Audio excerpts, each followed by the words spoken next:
ये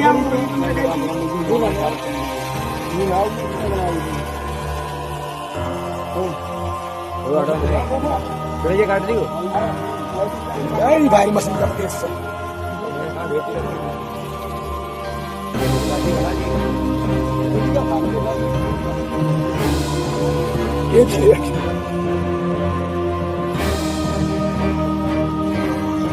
कैसी नहीं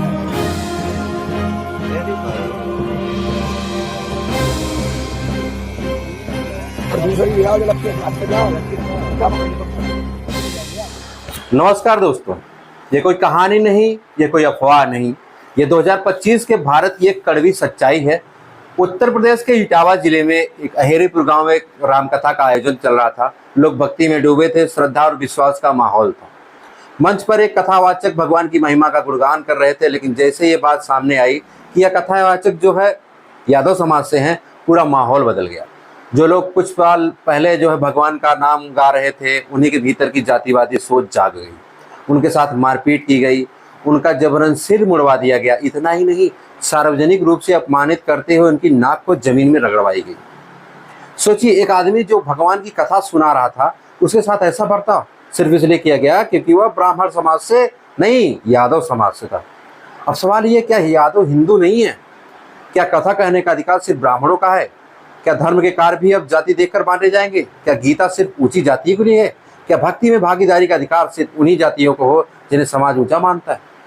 जब भगवान श्री कृष्ण ने अर्जुन को गीता सुनाई थी, तब उन्होंने अर्जुन को जाति नहीं पूछी थी।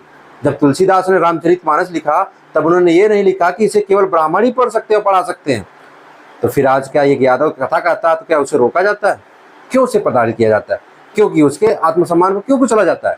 क्योंकि वो यादव समाज से है। क्या सिर्फ एक व्यक्ति का अपमान ही नहीं है, ये हमारे पूरे संविधान का, पूरे समाज का, हमारे धर्म की मूल भावना और इंसानियत का अपमान है। जब एक जाति विशेष को ही भक्ति का अधिकार दिया जाता है, तो वो धर्म नहीं, जातिवादी ढांचा बन जाता है। और ऐसे ढांचे को आज टूटना ही चाहिए।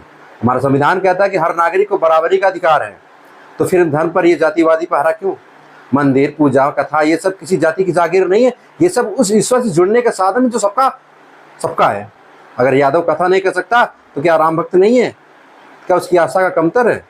समाज को ये समझना होगा कि अब समय बदल चुका है। आज का भारत जागरूक है, शिक्षित है और अपने अधिकारों के लिए खड़ा हो रहा। अब कोई चुप नहीं बैठेगा। अगर आज हम चुप रहे तो कल और कोई सताया जाएगा, किसी अन्य जाति, किसी अन्य धर्म के नाम पर। इसलिए समय है आवाज उठाने का। इस शर्मनाक घटना में शामिल लोगों पर सख्त कार्रवाई होनी चाहिए। पीड़ित कथावाचक जो है, न्याय और सम्मान मिलना चाहिए उनको। और सबसे जरूरी कि समाज में संदेश जाना चाहिए कि धर्म किसी जाति की बपौती नहीं है। ध्यान रखिए, अगर भगवान की भक्ति जाति देखकर दी जाएगी तो हम जो है, हम राम राज्य नहीं, ब्राह्मण राज्य की सोच को बढ़ावा दे रहे हैं। आज जरूरत है कि हम योग्यता को मान दें, इंसान को इंसान समझे, और धर्म सबका है। ठीक है, यही सच्चा सनातन धर्म है, यही सच्ची भक्ति है और यही एक सच्चे भारत की पहचान है। धन्यवाद।